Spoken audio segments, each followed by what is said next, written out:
നരേന്ദ്രമോദി മൂരാച്ചി രാജിവെക്കൂ, പുറത്തു പോകൂ.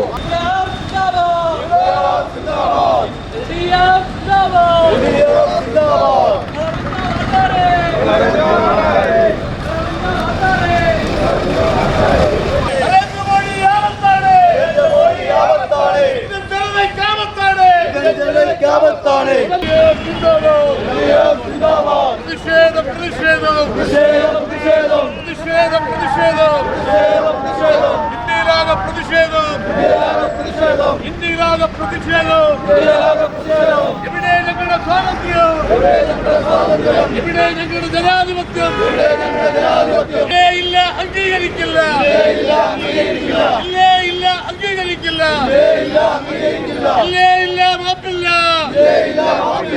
ഇന്ത്യൻ ജനത മാപ്പ് തരില്ല. ത്യാഗം നൽകി ജീവൻ നൽകി, ത്യാഗം നൽകി ജീവൻ നൽകി നേടിയെടുത്ത സ്വാതന്ത്ര്യം, പിറന്ന നാടിൻ സ്വാതന്ത്ര്യം, ജനാധിപത്യ തിരുനെഞ്ചിൽ നരേന്ദ്രമോദി,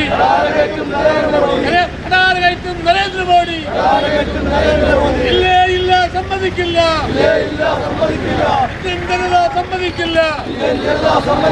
ജനാധിപത്യം സംരക്ഷിക്കാൻ, അതേതരത്വം സംരക്ഷിക്കാൻ, പിറന്ന നാടിനെ സംരക്ഷിക്കാൻ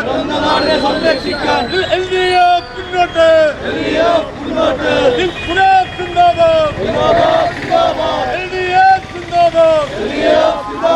കേന്ദ്രത്തിൽ അധികാരത്തിലിരിക്കുന്ന RSS നേതൃത്വം കൊടുക്കുന്ന BJP ഗവൺമെൻറ് നമ്മുടെ രാജ്യത്തിൻ്റെ ജനാധിപത്യവും മതനിരപേക്ഷതയും ഫെഡറലിസവും തച്ച് തകർത്തുകൊണ്ടിരിക്കുകയാണ്. നമ്മുടെ രാജ്യത്തിൻ്റെ ഭരണഘടനയെ തകർത്ത് നമ്മുടെ രാജ്യത്തെ ഏകാധിപത്യത്തിലേക്ക് നയിക്കുന്ന എല്ലാ പ്രവണതകളും നമ്മുടെ രാജ്യത്ത് കണ്ടു തുടങ്ങിയിരിക്കുന്നു.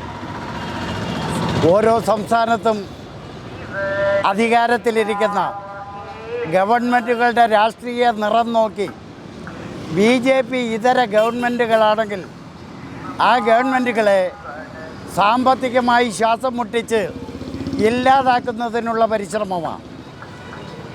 മോദി ഗവൺമെൻറ്റിനെതിരായി പ്രതിപക്ഷ രാഷ്ട്രീയ പാർട്ടികളോ ഗവൺമെൻറ്റുകളോ അഭിപ്രായം പറഞ്ഞാൽ അവരെ വൈര്യ നിര്യാതന ബുദ്ധിയോടുകൂടി കള്ളക്കേസിൽ കൊടുക്കുവാനും തുറങ്കിലടയ്ക്കുവാനും മോഡിയുടെ ഗവൺമെൻറ് അവരുടെ ഭരണയന്ത്രത്തെ ഉപയോഗിച്ച് പ്രവർത്തനങ്ങൾ നടത്തിക്കൊണ്ടിരിക്കുകയാണ്.